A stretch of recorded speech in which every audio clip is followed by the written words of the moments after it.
السلام علیکم دوستو آزادی پاکستان یا تقسیم ہندوستان دراصل ایک ہی وقوعہ کے دو نام ہیں، قطع نظر اس بات سے کہ اس کو کیا کہا جائے۔ یہ ایک ٹھوس حقیقت ہے کہ اس واقعہ کو ہندوستان کے لیڈروں نے اپنی سب سے بڑی شکست کے طور پر بادل ناخواستہ تسلیم کیا تھا۔ اس زمانے کے ہندو لیڈر اور بعد میں لیڈر بننے والی ان کی اولاد اس واقعہ کو کبھی بھی ہضم نہ کر پائے۔ اس کو بھارتی لیڈروں کی عقل کی کمی یا حقائق سے پردہ پوشی ہی کہا جا سکتا ہے، جو اس حقیقت کو تسلیم نہیں کر پائے جو مملکت پاکستان کی صورت میں دنیا کے نقشے پر ابھر آئی تھی۔ اس آزاد مملکت کے قیام کے پیچھے ایک پوری قوم کی جدوجہد اور جان و مال کی وہ قربانی تھی جو اس عظیم قوم نے آزادی کی قیمت کے طور پر ادا کی تھی۔ ہر طرح کے حربے آزمانے کے بعد بھی جب ہندو لیڈر قیام پاکستان کو کسی طور نہ روک سکے تو انہوں نے نوزائیدہ ریاست کو نقصان پہنچانے کی ہر ممکن کوشش کی۔ اثاثہ جات کا روکا جانا، مہاجرین کا قتل و غارت، لوٹ مار، نہری پانی کی بندش اور صبح شام فوج کشی کے ذریعے پاکستان کو دوبارہ ہندوستان کا حصہ بنانے کی دھمکیاں چند ایسے عوامل تھے جو بھارت کی جانب سے روا رکھے گئے۔ بھارتی وزیر اعظم اندرا گاندھی پوری طرح سے اپنے بزرگوں والی انتقامی ذہنیت رکھتی تھی، بلکہ یہ کہنا زیادہ مناسب ہوگا کہ اس معاملے میں وہ اپنے باپ دادا سے دو ہاتھ بڑھ کر تھی۔ دوستو، جب اندرا گاندھی کے پتا جی پاکستان پر قبضہ کرنے کی خواہش دل میں لیے جہنم واصل ہو گئے اور اندرا گاندھی کو اقتدار سنبھالنے کا موقع ملا تو اس نے پاکستان کو دنیا کے نقشے سے مٹانے کی درینہ خواہش ہر صورت پوری کرنے کا منصوبہ بنایا، اور اس سلسلے میں روایتی ہندو سازشی ذہنیت کو بروئے کار لاتے ہوئے چھپ کر فریب و سازش کے ذریعے پاکستان کی جڑوں کو کھوکھلا کرنے کی منصوبہ بندی شروع ہو گئی، اور گھوم پھر کر بھارت والوں کی نظر مشرقی پاکستان پر آ کر ٹھہر گئی۔ اپنے مخصوص سماجی اور عوامی خد و خال کے باعث بھارت کے لیے مغرب کی نسبت مشرقی پاکستان کو نشانہ بنانا آسان تھا۔ مرکز سے سینکڑوں میل کی دوری بھی بھارت کے فائدے میں تھی۔ بھارت کے فائدے کی سب سے بڑی وجہ یہ بھی تھی کہ مشرقی پاکستان تین اطراف سے بھارتی سرزمین کے درمیان گھرا ہوا تھا۔ دوسری طرف پاکستان کی سیاسی قیادت نے آپس کی نااتفاقیوں اور مفاد پرستی کے باعث اپنے آپ کو کافی قدر کمزور کر رکھا تھا، اور اس کمزوری کے باعث بھارتی ایجنسیوں کو اپنا کھیل کھیلنے کا موقع مل گیا۔ دوستو، یہ امر سمجھ سے بالا تر ہے کہ بنگالی سیاستدان عقل و فہم رکھنے کے باوجود بھی بھارتی سازشوں کا اعلی کار کیسے بن گئے، اور یہ سمجھنے سے کیوں قاصر رہے کہ بھارت والے ان کو جو سبز باغ دکھا رہے ہیں وہ محض دھوکہ و فریب ہیں، اور بھارت والے اپنا مقصد پورا ہوتے ہی چلتے بنیں گے۔ بھارتی ایجنسیوں نے شیخ مجیب الرحمان سمیت کئی اہم سیاستدانوں اور سرکاری اہلکاروں کو کامیابی سے اپنا اعلی کار بنایا۔ پاکستان کو توڑ کر ایک الگ بنگالی ریاست بنانے کا ناپاک منصوبہ بھارت کے شہر اگرتلا میں تیار کیا گیا۔ 1965 کی جنگ کے کچھ عرصہ بعد جیسے ہی اندرا گاندھی کی حکومت بنی، بھارتی راہ اور آئی بی کو یہ مشن سونپا گیا جس کی براہ راست نگرانی اندرا گاندھی اور اس کے حواری کر رہے تھے۔ اگرتلا شہر مشرقی پاکستان کی سرحد سے محض 2 کلومیٹر کے فاصلے پر واقع تھا۔ اسی وجہ سے اس منصوبے کا مرکز یہاں بنایا گیا تاکہ حسب ضرورت بنگالی قیادت کو یہاں بغیر ویزا و پاسپورٹ طلب کیا جا سکے، اور اس کے علاوہ یہاں سے مشرقی پاکستان میں اسلحہ اور دیگر تخریبی مواد کی ترسیل بھی بآسانی کی جا سکے، اور اسی حوالے سے مقامی رابطے کا کام ڈھاکہ میں قائم بھارتی سفارت خانے کے فرسٹ سیکرٹری کے ذمہ لگایا گیا، جو اس نے سفارتی سہولیات کی آڑ میں بخوبی نبھایا۔ مشرقی پاکستان سے تعلق رکھنے والے مقامی سرکاری اہلکاروں نے بھارتی سفیر کو اس کام کے لیے مکمل تحفظ اور سہولیات فراہم کی تھیں۔ دوستو، اس ناپاک منصوبے کو پکڑنے کا سہرا ISI کے سر جاتا ہے۔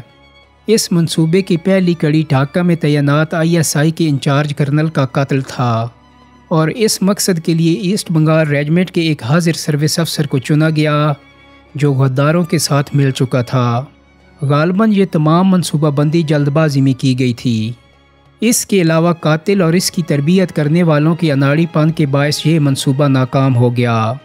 ISI کے کرنل نے حملے میں نہ صرف اپنی جان بچا لی بلکہ بھرپور تعاقب کے بعد حملہ آور کو گرفتار بھی کر لیا۔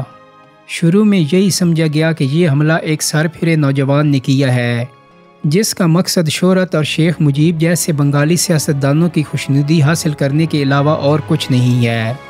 ISI کو ابھی تک یہ علم نہیں تھا کہ یہ منصوبہ یہاں تک محدود نہیں ہے۔ حملہ آور سے حاصل کی گئی معلومات کی روشنی میں جب مزید تحقیقات کی گئیں تو ہوش اڑا دینے والی تفصیلات سامنے آنے لگیں۔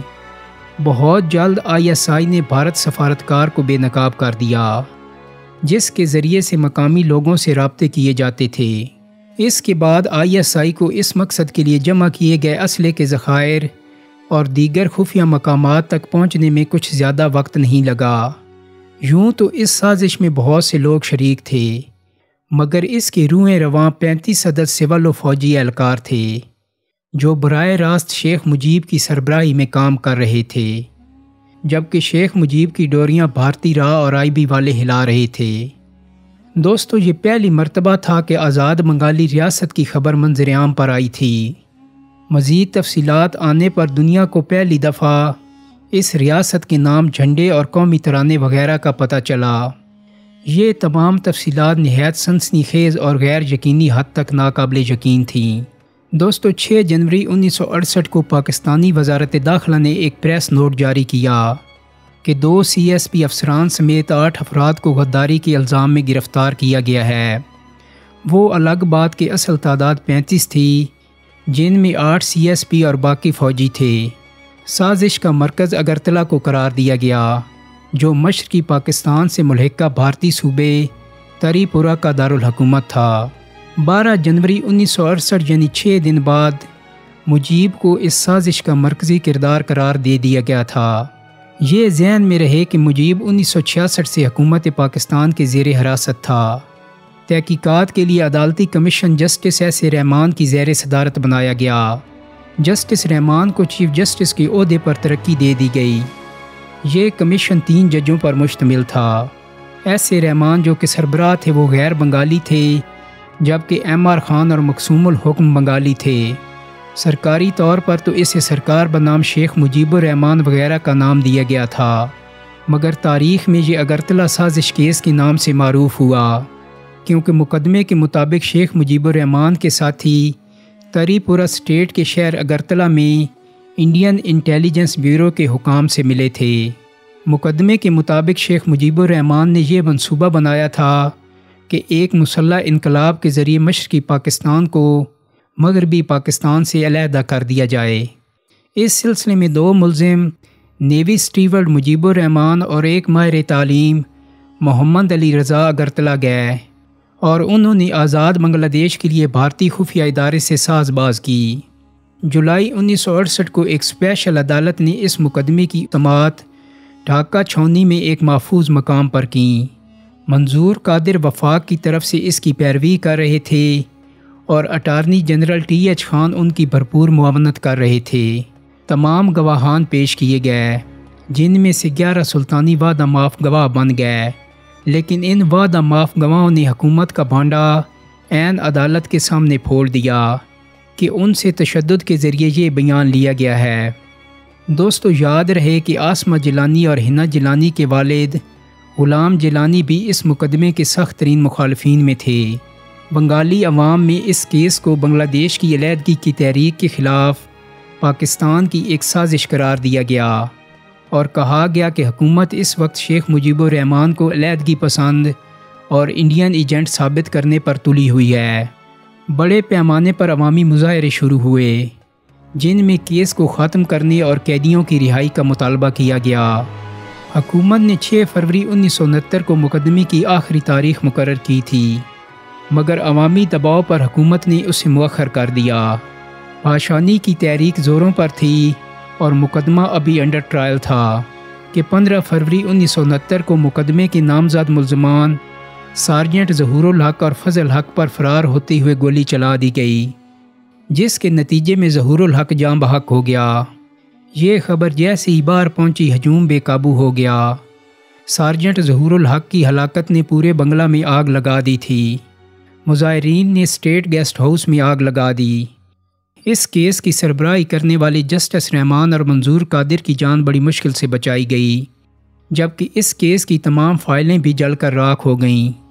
ٹھیک 7 دن بعد 22 فروری 1969 کو ایوب خان نے کیس واپس لیتے ہوئے مجیب کو رہا کرنے کا حکم دیا، لیکن تب تک تیر کمان سے نکل چکا تھا۔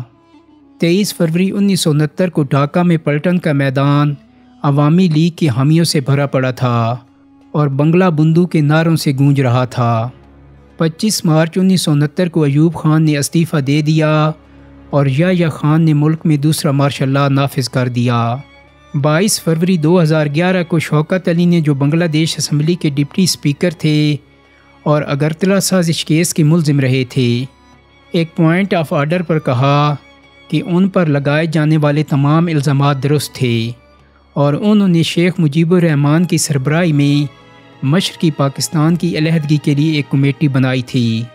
پارلیمانی لیڈر عقیل احمد نے کہا کہ اگر مقدمہ دائر نہ ہوتا اور منصوبے پر عمل درآمد ہو جاتا تو مشرقی پاکستان خون خرابے کے بغیر علیحدہ ہو جاتا۔ انہوں نے ڈپٹی اسپیکر کو اس سازش کی پلاننگ کرنے پر خراج تحسین پیش کیا۔ دوستو، آج بنگلہ دیش میں اگرتلہ سازش کیس میں حصہ لینے والے تمام ملزم قومی ہیرو ہیں۔ انہیں قومی اعزازات دیے گئے اور ان کی بنگلہ دیش کے لیے خدمات کے لیے زمین و آسمان کے کلابے ملائے جاتے ہیں، اور پاکستان میں اگرتلہ سازش کیس کو صدر ایوب کی سازش قرار دیا جاتا رہا۔ اس کیس کے متعلق سوال اٹھائے جاتے رہے، سیاستدان اس کے متعلق شبہات کا اظہار کرتے رہے، مگر آج بنگلہ دیش اور بھارت یہ تسلیم کر رہی ہیں کہ اگرتلہ سازش کیس ایک حقیقت تھی۔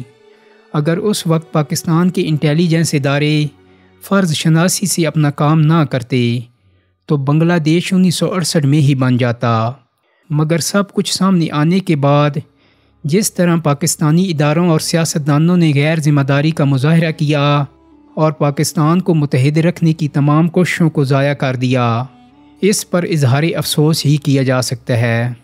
جس طرح بنگلہ دیش اسمبلی میں اگرتلہ سازش کیس کے مجرم نے 43 سال بعد سچ بولا تھا کہ ہم نے بھارت کے ساتھ مل کر بغاوت کی سازش کی تھی، لیکن اس وقت کی اپوزیشن اگرتلہ کو ایک سیاسی مقدمہ کہتی رہی۔ دوستو، اب کے بار بھی اسپیکر کی امریکی سازش بتاتی یہ لائنیں ایسے ہی سچ ثابت ہوں گی، مگر شاید دیر ہو چکی ہوگی۔ دوستو، امید کرتا ہوں کہ میری آج کی ویڈیو آپ کو پسند آئی ہوگی۔ ویڈیو اچھی لگی ہے تو اس کو لائک اور شیئر کر دیں۔ چینل کو سبسکرائب کرنے کے ساتھ ساتھ بیل آئیکن کو بھی کلک کر دیں تاکہ آپ کو مزید ویڈیوز کے نوٹیفیکیشن ملتے رہیں۔ بہت جلد ایک نئی ویڈیو کے ساتھ ملاقات ہوگی۔ اپنا بہت سارا خیال رکھیے گا۔ اللہ حافظ۔